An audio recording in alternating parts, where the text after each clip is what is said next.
ನಮಸ್ಕಾರ ವೀಕ್ಷಕರೇ, ವೈದ್ಯರೊಂದಿಗಿನ ಸಂವಾದದ ಇವತ್ತಿನ ಕಾರ್ಯಕ್ರಮ Chuntaru Sarojini Bhat charitable trust register ಪ್ರಸ್ತುತಪಡಿಸುವಂತಹ ದಂತ ಮಂಥನ ಕಾರ್ಯಕ್ರಮಕ್ಕೆ ತಮಗೆ ಸ್ವಾಗತ.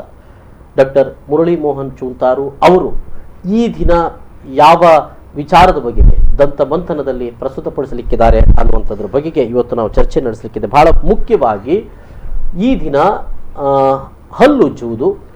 ಹಲ್ಲುಜ್ಜುವ ಕ್ರಿಯೆಗಳು ಹೇಗೆ ಮತ್ತು ಜೊತೆಗೆ ಪೇಸ್ಟ್ ಅಥವಾ ಇನ್ನಿತರ ಪೌಡರ್ಗಳು ಅದು ಏನು ಎಂಥದ್ದು ಮತ್ತು ಹೇಗೆ ಬಳಸಿಕೊಳ್ಳಬೇಕಾಗಿದೆ ಮತ್ತು ಈಗಾಗಲೇ ಒಂದಷ್ಟು ಗೊಂದಲಗಳು ಸೃಷ್ಟಿಯಾಗಿರುವುದು ಪೇಸ್ಟ್ ಬಗೆಗೆ ಮತ್ತು ಪೌಡರ್ ಬಗೆಗೆ ಏನಿದು ಅನ್ನೋದರ ಬಗೆಗಿನ ಮಾಹಿತಿಯನ್ನು ತೆಗೆದುಕೊಳ್ಳೋಣ. ಡಾಕ್ಟ್ರೇ, ಕಾರ್ಯಕ್ರಮಕ್ಕೆ ಸ್ವಾಗತ. ನಮಸ್ಕಾರ. ಇವತ್ತು ನಾವು ದಂತಮಂಥನದಲ್ಲಿ ಬಹಳ ಮುಖ್ಯವಾಗಿ ಹಲ್ಲಿನ ಬಗೆಗೆ, ಅದರಲ್ಲೂ ಹಲ್ಲು ದಿನ ತಿಂತಾ ಇರ್ತೇವೆ, ಅದನ್ನು ಕ್ಲೀನ್ ಕೂಡ ಮಾಡಬೇಕಾಗಿದೆ. ಹಿಂದೆ ಒಂದೊಮ್ಮೆ ಕೈಯಲ್ಲಿ ಉಚ್ತಾ ಇದ್ದೆವು, ಇದೀಗ ಬ್ರಷ್ ಬಂದಿದೆ, ಬ್ರಷೇ ಮಾಡಬೇಕಂತ ಅನಿವಾರ್ಯತೆ ಇದೆ ಅಂತ ಅನ್ನುವಂಥದ್ದು. ಯಾಕೆ ಹಲ್ಲು ಉಜ್ಜಬೇಕು ಡಾಕ್ಟರ್? ನೋಡಿ, ಬಹಳ ಉತ್ತಮವಾದಂಥ ಪ್ರಶ್ನೆ. ಹಲ್ಲು ಉಜ್ಜುವುದು ಒಂದು ನೈಸರ್ಗಿಕವಾದಂಥ ಒಂದು ಪ್ರಕ್ರಿಯೆ, ಒಂದು ಹಿಂದಿನ ಕಾಲದಿಂದಲೂ ನಡೀತಾ ಬಂದಿದೆ. ತಾವು ಹೇಳಿದ್ರಿ ಮೊದಲೆಲ್ಲ ನಾವು ಕೈನಿಂದ ಮಾಡ್ತಾ ಇದ್ವಿ. ಹಿಂದೆ ಇದ್ದಿಲು, ಉಪ್ಪು, ಬೇವಿನ ಕಡ್ಡಿ, ಬೇರೆ ಬೇರೆ ರೀತಿಯ ವ್ಯವಸ್ಥೆಗಳಿತ್ತು. ಕ್ರಮೇಣ ಸೈನ್ಸ್ನಲ್ಲಿ, ವಿಜ್ಞಾನದಲ್ಲಿ ಆವಿಷ್ಕಾರಗಳು ಬಂದ ಮೇಲೆ ಹೊಸ ಹೊಸ ಸಾಧನಗಳು, ಹೊಸ ಹೊಸ ಪರಿಕರಗಳು ನಮಗೆ ಸಿಕ್ತು. ಸೊ ಈ ಕಾರಣದಿಂದ ನಾವು ಸೈನ್ಸ್ ಇವಾಲ್ವ್ ಆದ ಹಾಗೆ ಅದಕ್ಕೆ ಎವಿಡೆನ್ಸ್ಡ್ ಬೇಸ್ಡ್ ಪ್ರಾಕ್ಟೀಸ್ ಅಂತ ನಾವು ಹೇಳ್ತೇವೆ. ಇಂಥ ಒಂದು ಹೊಸ ವಸ್ತುಗಳು ಬಂದಾಗ ಅದಕ್ಕೆ ಒಂದು ಅದರದ್ದೇ ಆದಂಥ ಒಂದು ಮಾರುಕಟ್ಟೆಗೆ ಡೈರೆಕ್ಟ್ ಒಬ್ಬರೇ ಬಂದು ತರಕ್ಕಾಗಲ್ಲ. ಒಂದು ಎಕ್ಸ್ಪೆರಿಮೆಂಟ್ ಅಂತ ಮಾಡ್ತಾರೆ, ಮಾಡಿ ಅದು ಇಂಥದ್ದು ಒಳ್ಳೆಯದು ಅಂತ ಹೇಳೋ ಬಂದ ಮೇಲೆ ನಾವು ಮಾರುಕಟ್ಟೆಗೆ ತರುವಂಥದ್ದು. ಸೊ ಈ ರೀತಿಯಾಗಿ ದಂತ ಕುಂಚಗಳು ಅಂತ ಹೇಳ್ತೇವೆ, ಟೂತ್ ಬ್ರಷ್ಗಳು ಮಾರುಕಟ್ಟೆಗೆ ಬಂತು. ಹಾಗೆ ಟೂತ್ ಪೇಸ್ಟ್ಗಳು ಸಹ ಮಾರುಕಟ್ಟೆಗೆ ಬಂತು. ಹಿಂದಿನ ಕಾಲದಲ್ಲಿ ಬೇವಿನ ಕಡ್ಡಿ ಇತ್ತು, ಮತ್ತೆ ಇದ್ದಿಲು, ಉಪ್ಪು, ಆ ರೀತಿ ಬಳಕೆ ಮಾಡ್ತಾ ಇದ್ರು. ಮಾವಿನ ಎಲೆಗಳು, ಗೇರು ಎಲೆಗಳು ಅದನ್ನೆಲ್ಲ ಯೂಸ್ ಮಾಡ್ತಾ ಇದ್ರು. ಆಗಿನ ಕಾಲದಲ್ಲಿ ಟೂತ್ ಪೇಸ್ಟ್ಗಳು ಇರಲಿಲ್ಲ. ಇದಾದ ನಂತರ ಟೂತ್ ಪೌಡರ್ ಬಂತು, ಟೂತ್ ಪೌಡರ್ ನಂತರ ಟೂತ್ ಪೇಸ್ಟ್ ಬಂತು. ಹೀಗೆ ಇವಾಲ್ಯೂಯೇಷನ್ ಆಗಿ ಈಗ ಬಂದಿರುವಂಥದ್ದು ಟೂತ್ ಪೇಸ್ಟ್. ಈಗ ಇತ್ತೀಚಿನ ದಿನಗಳಲ್ಲಿ ಹಲವಾರು ಫೇಸ್ಬುಕ್ಗಳಲ್ಲಿ, ಸೋಷಿಯಲ್ ಮೀಡಿಯಾಗಳಲ್ಲಿ, ವಾಟ್ಸಪ್ಗಳಲ್ಲಿ ಇತ್ತೀಚೆಗೆ ಯಾವುದೋ ಒಂದು ಖ್ಯಾತ ಪತ್ರಿಕೆಯಲ್ಲಿ ಸಹ ಟೂತ್ ಪೇಸ್ಟ್ ಒಳ್ಳೇದಲ್ಲ. ನಾನು ಅದ್ರ ಬಗ್ಗೆ ಚರ್ಚೆ ಮಾಡ್ತೇನೆ ಡಾಕ್ಟರ್. ಈಗ ನನಗೆ ಮೊದಲಿಗೆ ಹಿಂದೆ ನಾವು ಇದ್ದಿಲು ಮತ್ತು ಎಲೆಗಳಲ್ಲೆಲ್ಲ ನಾವು ಇದು ಮಾಡ್ತಿದ್ದೆ. ಅಂದರೆ ಮನುಷ್ಯ ಅದನ್ನೇ ಯಾಕೆ ಕಂಡುಕೊಂಡ ಅಂತ, ಉಪ್ಪನ್ನೇ ಕಂಡುಕೊಂಡದ್ದು ಅಥವಾ ಇದ್ದಿಲನ್ನೇ ಕಂಡುಕೊಂಡದ್ದು ಅಥವಾ ಇಂಥ ಎಲೆಯಿಂದಲೇ ಉಜ್ಜಬೇಕು ಅದರಿಂದ ಕ್ಲೀನ್ ಆಗ್ತದೆ ಅಂತ ಅನ್ನೋದು.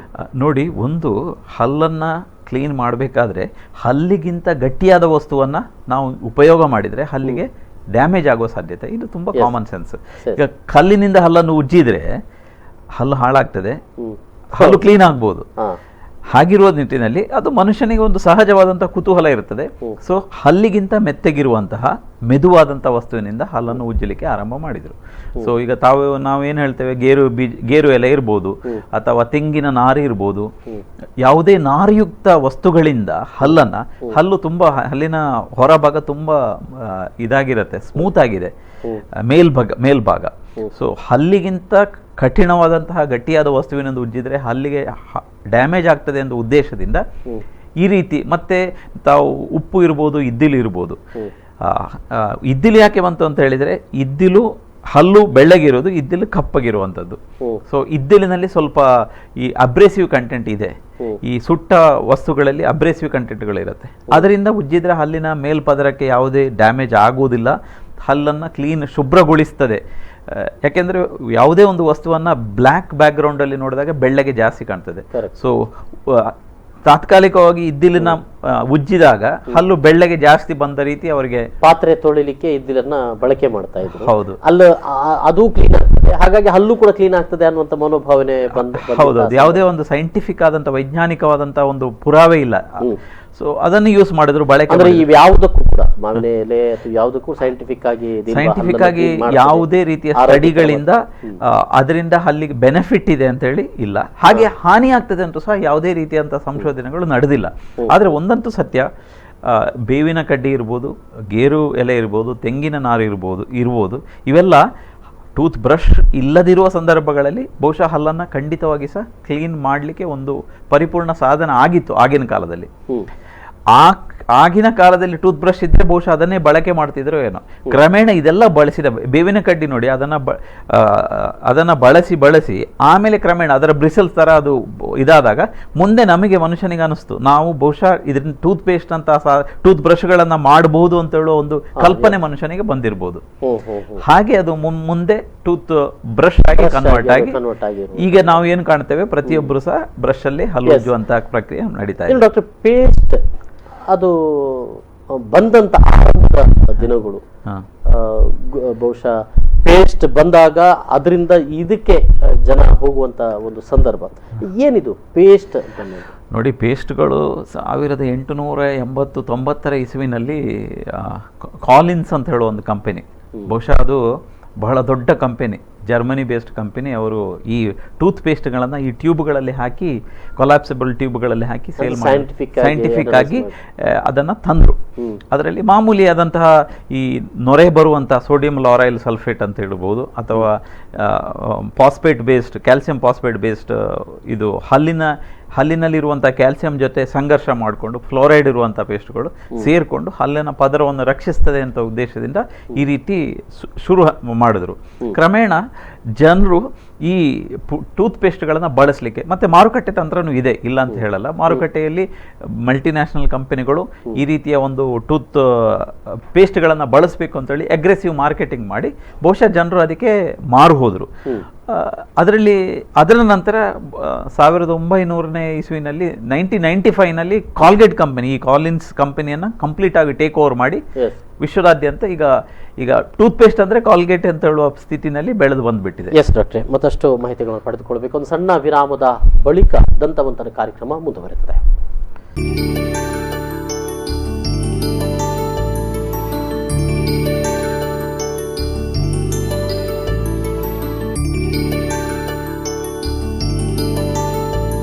ಮತ್ತೊಮ್ಮೆ ಸ್ವಾಗತ ವೀಕ್ಷಕರೇ. ಚೂಂತಾರು ಸರೋಜಿನಿ ಭಟ್ ಚಾರಿಟೇಬಲ್ ಟ್ರಸ್ಟ್ ಪ್ರಸ್ತುತಪಡಿಸುವಂತಹ ದಂತಮಂಥನ ಕಾರ್ಯಕ್ರಮದಲ್ಲಿ ಇವತ್ತು ನಾವು ಹಲ್ಲು ಉಜ್ಜುವಿಕೆ ಪೇಸ್ಟ್ನ ಬಳಕೆಯ ಬಗೆಗೆ ನಾವು ತಿಳ್ಕೊಳ್ತಾ ಇದ್ದೇವೆ.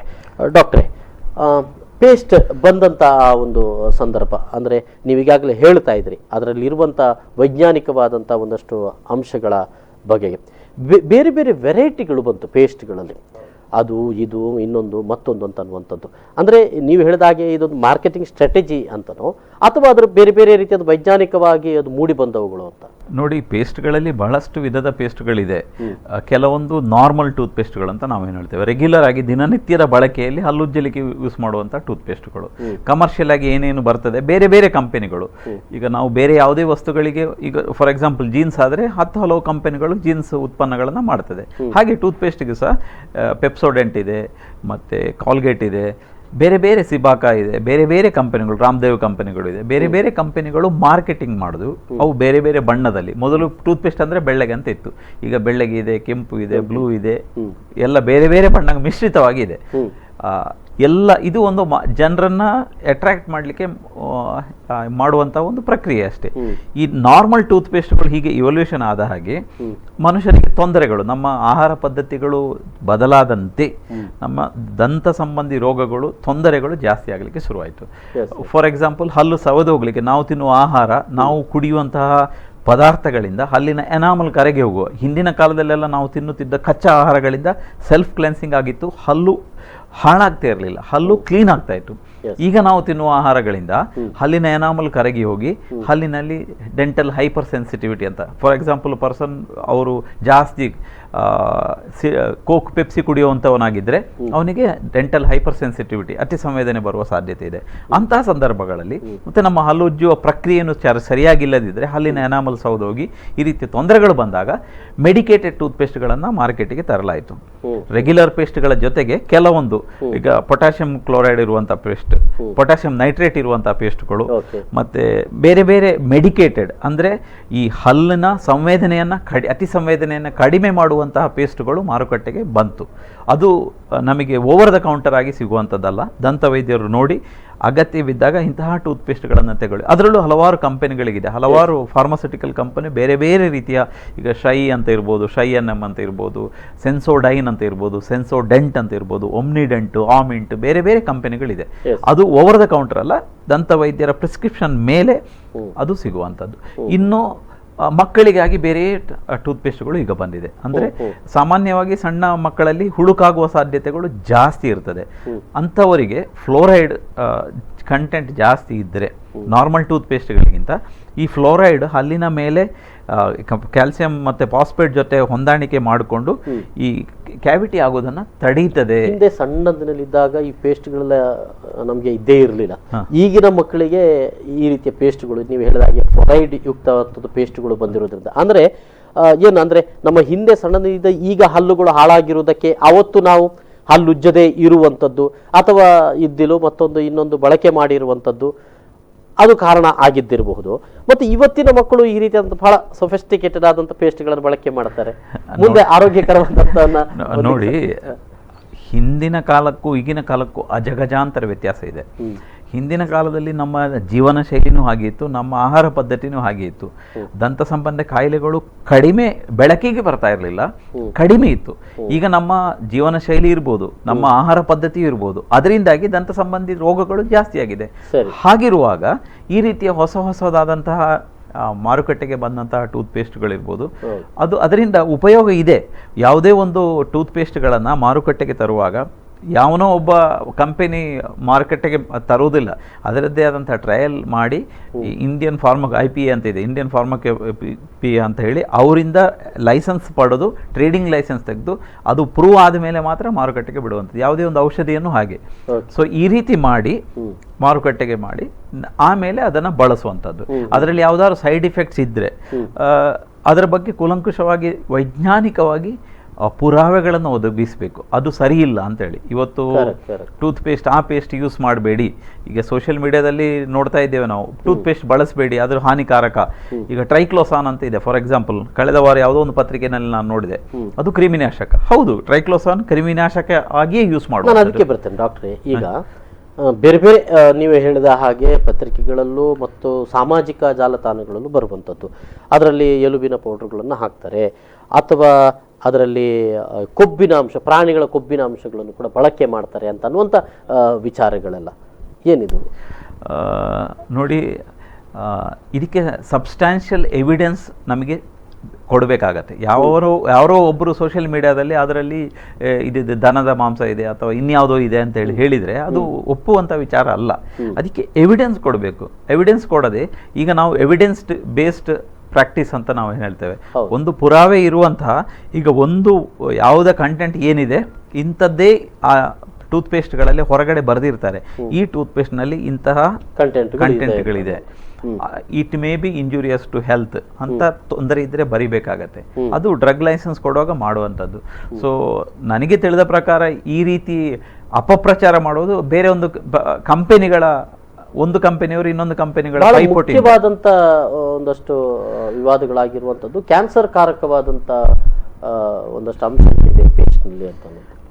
ಅದರ ಬಗ್ಗೆ ಕೂಲಂಕುಷವಾದ ಸ್ಟಡಿ ನಡಿಬೇಕು, ಸಂಶೋಧನೆಗಳು ನಡಿಬೇಕು.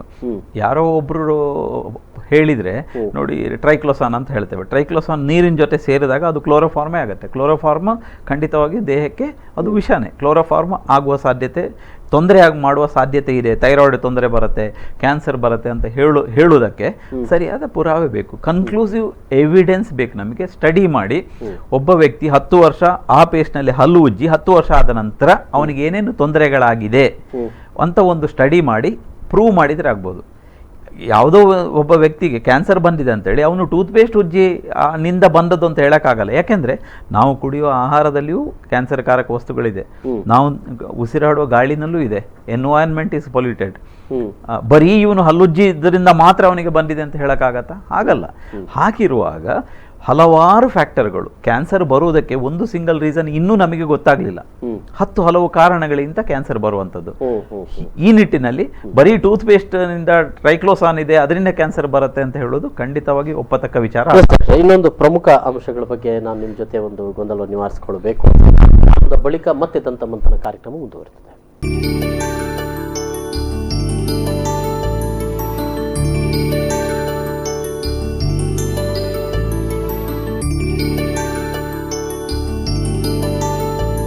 ಮತ್ತೊಮ್ಮೆ ಸ್ವಾಗತ ವೀಕ್ಷಕರೇ. ಚುಂತಾರು ಸರೋಜಿನಿ ಭಟ್ ಚಾರಿಟಬಲ್ ಟ್ರಸ್ಟ್ ಪ್ರಸ್ತುತಪಡಿಸುವಂತಹ ದಂತ ಮಂಥನ ಕಾರ್ಯಕ್ರಮಕ್ಕೆ ಸ್ವಾಗತ. ಇವತ್ತು ಹಲ್ಲಿನ ಬಗೆಗೆ ನಾವು ಮಾತನಾಡ್ತಾ ಇದ್ದೇವೆ. ಡಾಕ್ಟ್ರೇ, ಪೇಸ್ಟ್ ಒಳ್ಳೆಯದಲ್ಲ, ಅದಕ್ಕಿಂತ ಪೌಡ್ರ್ ಒಳ್ಳೆಯದು ಅನ್ನೋ ಮತ್ತೊಂದು ಚರ್ಚೆ ಶುರುವಾಗಿರುವುದು. ಅಂದರೆ ಈ ಪೌಡ್ರಿಂದಲೇ ಪೇಸ್ಟ್ ಬಂದಿರೋದಲ್ವ, ಏನಿದು ಚರ್ಚೆ ಅಂತ? ಇದಕ್ಕೂ ಸಹ ಯಾವುದೇ ರೀತಿಯಾದಂಥ ಎವಿಡೆನ್ಸ್ ಬಂದಿಲ್ಲ. ಈಗ 100ಕ್ಕೆ 99% ಮಂದಿ ಬಳಸುವಂಥದ್ದು ಟೂತ್ ಪೇಸ್ಟ್ಗಳನ್ನೇ, ಟೂತ್ ಪೌಡರ್ಗಳನ್ನು ಬಳಸುವವರು ಯಾರೂ ಇಲ್ಲ. ಹಿಂದಿನ ಕಾಲದಲ್ಲಿ ಟೂತ್ ಪೌಡರ್ ಯೂಸ್ ಮಾಡೋರು ಭಾಳಷ್ಟು ಮಂದಿ ಇದ್ದರು. ಗ್ರ್ಯಾಜುವಲಿ ಶಿಫ್ಟ್ ಆಗಿದೆ. ಈಗ ಅದನ್ನು ಯಾರೋ ಒಬ್ಬರು ಟೂತ್ ಪೇಸ್ಟ್ ಬೇಡ, ಟೂತ್ ಪೇಸ್ಟ್ ಸರಿ ಇಲ್ಲ, ಅದರಿಂದ ಕ್ಯಾನ್ಸರ್ ಬರುತ್ತೆ ಅಂತ ಹೇಳಿ ನೀವು ಟೂತ್ ಪೌಡ್ರಿಗೆ ಬಳಸಿ ಅಂತ ಹೇಳೋದಕ್ಕೆ ಅದಕ್ಕೆ ಆದಂಥ ಎವಿಡೆನ್ಸ್ ಕೊಡಬೇಕಾಗತ್ತೆ. ಅದು ಇಲ್ಲದೆ ನೀವು ಟೂತ್ ಪೇಸ್ಟ್ ಯೂಸ್ ಮಾಡಿದರೆ, ಈಗ ಅವರು ಹೇಳೋ ಕೆಲವರು ಪ್ರತಿಪಾದನೆ ಮಾಡೋರು ಏನು ಹೇಳ್ತಾರೆ ಅಂದರೆ ಟೂತ್ ಪೇಸ್ಟ್ನಿಂದ ಕ್ಯಾನ್ಸರ್ ಬರ್ತದೆ ಅಂತ ಒಂದು ತಂಡದ ವಾದ. ನೀವು ಟೂತ್ ಪೌಡರ್ ಯೂಸ್ ಮಾಡಿ ಅಂತೇಳಿ. ಎರಡರಲ್ಲೂ ಇರುವಂಥದ್ದು ಸೋಡಿಯಂ ಲೋರೈಲ್ ಫಾಸ್ಫೇಟ್, ಯಾವುದು ಹೊಗೆ ಬರಲಿಕ್ಕೆ, ಇದು ನೊರೆ ಬರಲಿಕ್ಕೆ ಬರುವಂಥದ್ದು ಸೋಡಿಯಂ ಲೋರೈಲ್ ಫಾಸ್ಫೇಟ್, ಮತ್ತು ಆ್ಯಂಟಿ ಬ್ಯಾಕ್ಟೀರಿಯಲ್ ಇಫೆಕ್ಟ್ ಇರುವಂಥದ್ದು. ಇದಕ್ಕೆ ಟೂತ್ ಪೌಡರ್ ಯೂಸ್ ಮಾಡಿದರೆ ಕ್ಯಾನ್ಸರ್ ಬರಲ್ಲ, ಟೂತ್ ಪೇಸ್ಟ್ ಯೂಸ್ ಮಾಡಿದರೆ ಕ್ಯಾನ್ಸರ್ ಬರುತ್ತೆ ಅನ್ನೋದಕ್ಕೆ ಯಾವನಾದರೂ ಸಂಶೋಧನೆ ಮಾಡಿದಾನೆ, ಅಧ್ಯಯನ ಮಾಡಿದಾನೆ? ಮಾಡಿಲ್ಲ. ಯಾರೋ ಒಬ್ಬರು ಹೇಳಿದರು ಅಂತೇಳಿ ನಾವು ಟೂತ್ ಪೌಡರ್ ಯೂಸ್ ಮಾಡಿ ಅಂತ ಹೇಳೋದು ತಪ್ಪಾಗ್ತದೆ. ಎಸ್. ಜೊತೆಗೆ ಬೆರಳು ಮತ್ತು ಬ್ರಷಿಂದ ಭಾಳ ತೊಂದರೆ ಆಗ್ತದೆ ಹಲ್ಲಿಗೆ. ಭಾಳ ಹಿಂದಿನಿಂದ ನಾವು ಬೆರಳಲ್ಲೇ ನಾವು ಹಾಳು ತೊಳಿತಾ ಇದ್ದದ್ದು, ಅದೇ ಸರಿ ಅನ್ನುವಂಥ ಒಂದು ವಾದ. ನೋಡಿ ಏನಾಗ್ತದೆ ಅಂತ ಹೇಳಿ, ಟೂತ್ ಬ್ರಷ್ಗಳಲ್ಲಿ ಹಲವಾರು ರೀತಿಯ ಟೂತ್ ಬ್ರಷ್ಗಳಿದೆ. ಅದು ಹೆಚ್ಚಿನವರು ಅದರ ಜನರಿಗೆ ಗಮನಕ್ಕೆ ಬರಲ್ಲ. ಟೂತ್ ಬ್ರಷ್ಗಳಲ್ಲಿ 4 ವಿಧ ಇದೆ. Ultra soft tooth brush, soft tooth brush, medium ಮತ್ತು ಹಾರ್ಡ್ ಅಂತ ಹೇಳಿ 4 ಬಗೆಯ ಟೂತ್ ಪೇಸ್ಟ್ಗಳಿರುತ್ತೆ. ನಮ್ಮ ಬೆರಳು ಏನಿದ್ರು ಸಾಫ್ಟ್ ಮೆತ್ತಗಿರ್ತದೆ. ಈ ಕೆಲವೊಂದು ಕಂಡೀಷನ್ಗಳಲ್ಲಿ ಸರಿಯಾದ ರೀತಿಯಲ್ಲಿ ಹಲ್ಲು ಉಜ್ಜದಿದ್ರೆ, ಜೋರಾಗಿ ಅಡ್ಡಾದಿಡ್ಡಿಯಾಗಿ ಹಲ್ಲು ತಿಕ್ಕಿದ್ರೆ, ಹಲ್ಲು ಉಜ್ಜಿದ್ರೆ ಹಲ್ಲಿನ ಎನಾಮಲ್ ಕರಗಿ ಹೋಗಿ ಬಹಳಷ್ಟು ತೊಂದರೆಗಳಿಗೆ ಕಾರಣ ಆಗ್ತದೆ. ಹಾಗಿರುವಾಗ ಯಾವುದೇ ವೈದ್ಯರು ಹಾರ್ಡ್ ಟೂತ್ ಬ್ರಷ್ ಅನ್ನು ಬಳಸೋದು ಬೇಡ ಅಂತ ಹೇಳ್ತಾರೆ. ಕೆಲವೊಂದು ಕಂಪನಿಗಳಿದೆ ಹಾರ್ಡ್ ಟೂತ್ ಬ್ರಷ್ಗಳು. ನನಗೆ ಗೊತ್ತಿರುವ ಹಾಗೆ ಒಬ್ಬ ರೋಗಿ 1 ವರ್ಷ ಒಂದೇ ಟೂತ್ ಬ್ರಷನ್ನು ಯೂಸ್ ಮಾಡಿದ್ದಾನೆ. ಟೂತ್ ಬ್ರಷ್ ಏನೂ ಆಗಿಲ್ಲ ಅದರ ಬ್ರಿಷಲ್ಲಿ, ಗಿನ್ನೆಸ್ ರೆಕಾರ್ಡ್ ಮಾಡಿದ್ದಾನೆ. ಆದರೆ ಅವನ ಹಲ್ಲೆಲ್ಲ ಹಾಳಾಗಿ ಹೋಗಿದೆ. ನಾನು ಹೇಳೋದಿಷ್ಟೇ, ಒಂದು ಟೂತ್ ಬ್ರಷಿನ ಲೈಫು ಮ್ಯಾಕ್ಸಿಮಮ್ 1 ಮಂತ್, 1.5 months. ಅದಕ್ಕಿಂತ ಜಾಸ್ತಿ ನೀವು ಬಳಸಬಾರ್ದು. ಸರಿಯಾದ ಕ್ರಮದಲ್ಲಿ ನೀವು ಹಲ್ಲು ಉಜ್ಜಿದ್ರೆ 1-1.5 ತಿಂಗಳಲ್ಲಿ ನಿಮ್ಮ ಬ್ರಷ್ ಹಾಳಾಗ್ತದೆ, ಹಲ್ಲು ಉಳಿತದೆ. ನಿಮ್ಮ ಬ್ರಷ್ ಯಾವಾಗ ಹಾಳಾಗಿಲ್ಲ, 1 ವರ್ಷದಿಂದ ನಾನು ಒಂದೇ ಬ್ರಷ್ ಯೂಸ್ ಮಾಡ್ತಾ ಇದ್ದೇನೆ, ಖಂಡಿತವಾಗಿ ಅವನ ಹಲ್ಲು ಹಾಳಾಗಿದೆ ಅಂತ ಅರ್ಥ. ಸರಿಯಾದ ಕ್ರಮದಲ್ಲಿ ವರ್ಷಾನುಗಟ್ಲೆ ಬ್ರಷ್ ಅನ್ನ ಇಟ್ಕೊಳ್ಬಾರ್ದು. ಅಂದ್ರೆ ಅದು ನೀವು ಹಾರ್ಡ್ ಆಗ್ತದೆ. ಹಾರ್ಡ್, ಹೌದು. ಈಗ ಇದಿರ್ತದೆ, ಸ್ಮೂತ್ ಇರ್ತದೆ, ಸ್ಮೂತ್ ಇರುವಂತ ಬ್ರಷ್ ಹಾರ್ಡ್. ಖಂಡಿತವಾಗಿ ಸ್ಮೂತ್ ಅಲ್ಟ್ರಾ ಸಾಫ್ಟ್ ಮತ್ತು ಸಾಫ್ಟ್ ಬ್ರಷ್ಗಳನ್ನು ತೆಗೆದುಕೊಂಡ್ರೆ ಅದು 1-1.5 ತಿಂಗಳಲ್ಲಿ ಅದು ಖಂಡಿತವಾಗಿ ಹಾಳಾಗತ್ತೆ. ಆದರೆ ನಾವು ಹಾರ್ಡ್ ಬ್ರಷ್ಗಳನ್ನು ಯೂಸ್ ಮಾಡಿದರೆ ಅದು ಹಾಳಾಗೋದಿಲ್ಲ. 1 ವರ್ಷ ಯೂಸ್ ಮಾಡಿದ್ರು ಸಹ ಅದರ ಗಡಸುತನವನ್ನು ಅದು ಉಳಿಸಿಕೊಳ್ತದೆ, ಯಾಕೆಂದರೆ ಅಷ್ಟೊಂದು ಹಾರ್ಡ್ ಇರುತ್ತೆ. ಹಾಗಿರುವಾಗ ನಾನು ಹೇಳೋದು, ಯಾವುದೇ ಕಾರಣದಿಂದ ಹಾರ್ಡ್ ಬ್ರಷ್ ಯೂಸ್ ಮಾಡಬೇಡಿ. ಅಲ್ಟ್ರಾ ಸಾಫ್ಟ್ ಮತ್ತು ಸಾಫ್ಟ್. ನಿಮಗೆ ಡೌಟ್ ಇದ್ದಲ್ಲಿ, ಸಂಶಯ ಇದ್ದಲ್ಲಿ ದಂತ ವೈದ್ಯರ ಬಳಿ ವಿಚಾರಿಸಿ. ನಮ್ಮ ಒಸಡಿನ ಸ್ಟ್ರಕ್ಚರ್ ಹೇಗಿದೆ, ಹಲ್ಲಿನ ಪೊಸಿಷನ್ ಹೇಗಿದೆ, ಹಲ್ಲಿನ ಸ್ಟ್ರಕ್ಚರ್ ಹೇಗಿದೆ, ಅದನ್ನು ನೋಡಿಕೊಂಡು ವೈದ್ಯರು ನಿಮಗೆ ಯಾವ ರೀತಿ ಟೂತ್ ಬ್ರಷ್ ಯೂಸ್ ಮಾಡಬೇಕು, ಟೂತ್ ಪೇಸ್ಟ್ ಯೂಸ್ ಮಾಡಬೇಕು, ಅದನ್ನು ಅವರು ಸಲಹೆ ನೀಡ್ತಾರೆ. ಮಕ್ಕಳಿಗೆ ಒಂದು ಪ್ರತ್ಯೇಕ ಬ್ರಷ್ ಹೌದು ಇದೆ. ಮಕ್ಕಳಿಗೂ ಸಹ ನೋಡಿ, ಮಗು ಹುಟ್ಟಿದ ಕೂಡಲೇ ಬಾಯಿನಲ್ಲಿ ಹಲ್ಲು ಇರುವುದಿಲ್ಲ. 6 ತಿಂಗಳ ನಂತರ, ವೆರಿ ರೇರ್ಲಿ ಇರ್ತದೆ, 6 ತಿಂಗಳ ನಂತರ ಹಲ್ಲು ಬರಲಿಕ್ಕೆ ಶುರುವಾಗ್ತದೆ. ಫಸ್ಟ್ 6 ತಿಂಗಳಿಂದ 1 ವರ್ಷದವರೆಗೆ ಯಾವುದೇ ಟೂತ್ ಬ್ರಷ್ ಆಗಲಿ ಟೂತ್ ಪೇಸ್ಟಿನ ಅವಶ್ಯಕತೆ ಇಲ್ಲ. ತಾವು ಏನು ಹೇಳಿದ್ರಿ, ಬೆರಳು ತಾಯಿ ಸರಿಯಾದ ಒಸಡನ್ನು ಚೆನ್ನಾಗಿ ಉಜ್ಜಿದ್ರೆ, ಬೆರಳಲ್ಲಿ ಉಜ್ಜಿದ್ರೆ ಖಂಡಿತವಾಗಿ ಸಾಕಾಗತ್ತೆ. ಅಥವಾ ಖಾಲಿ ಬಟ್ಟೆನಲ್ಲಿ ಒದ್ದೆ ಮಾಡಿ ಹಲ್ಲನ್ನು ಉಜ್ಜಿದ್ರೆ ಸಾಕಾಗತ್ತೆ ಮಕ್ಕಳಲ್ಲಿ. ಯಾಕೆಂದರೆ ಅವ್ರಿಗೂ 6 ತಿಂಗಳಿಂದ 1 ವರ್ಷದವರೆಗೆ ಬರೀ ಹಾಲನ್ನೇ ಕುಡಿಯುವಂಥ, ಹೆಚ್ಚಾಗಿ ವೀನಿಂಗ್ ಪೀರಿಯಡ್ 8 ತಿಂಗಳಿನ ನಂತರ ಬರುವಂಥದ್ದು, ಅದು ಸಾಕಾಗ್ತದೆ. ಮತ್ತು ಬೇಬಿ ಬ್ರಷಸ್ ಅಂತ ಬರುತ್ತೆ.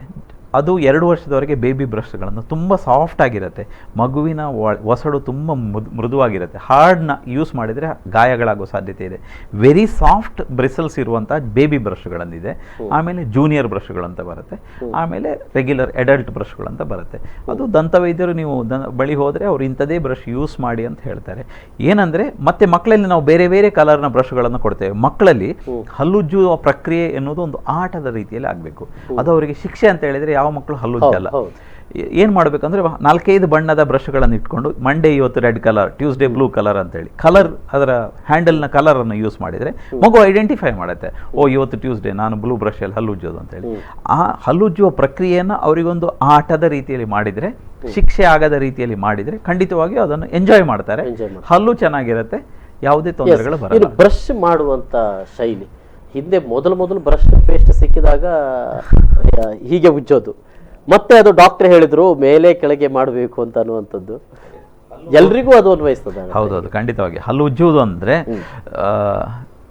ಮೆಕ್ಯಾನಿಕಲ್ ಆಗಿ ಕೆಲವರು ಹಲ್ಲು ಉಜ್ಜೋದು ಅಂತ ಹೇಳಿದ್ರೆ ಆ ಹಲ್ಲಿನ ಬ್ರಿಸಲ್ಸ್ನ ಮೇಲೆ ಫುಲ್ಲು ಟೂತ್ ಪೇಸ್ಟ್ಗಳನ್ನು ಹಾಕ್ತಾರೆ, ಬಾತ್ರೂಮಿಗೆ ಹೋಗ್ತಾರೆ, ಜೋರಾಗಿ ಹಲ್ಲು ಉಜ್ತಾರೆ, 2 ನಿಮಿಷ ಉಗಿತಾರೆ, ಬರ್ತಾರೆ. ಹಾಗೆಲ್ಲ ಒಂದು ಹಲ್ಲು ಕೆಲವರು ಹೇಳ್ತಾರೆ ನಾನು 5 ಬಾರಿ ಹಲ್ಲು ಉಜ್ಜಿದೆ ಅಂತೇಳಿ.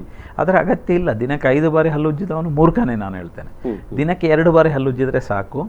ಹಲ್ಲಿನ ಬ್ರಷ್ಷಿನ ಮೇಲೆ ಒಂದು ಸ್ವಲ್ಪ ಟೂತ್ ಪೇಸ್ಟ್ ಹಾಕಿ ನಿಧಾನವಾಗಿ ದಿನಕ್ಕೆ ಒಮ್ಮೆ ಹಲ್ಲುಜ್ಜೋ ಪ್ರಕ್ರಿಯೆ ಮ್ಯಾಕ್ಸಿಮಮ್ 3-5 ನಿಮಿಷ. 3 ನಿಮಿಷ ಧಾರಾಳ ಸಾಕು.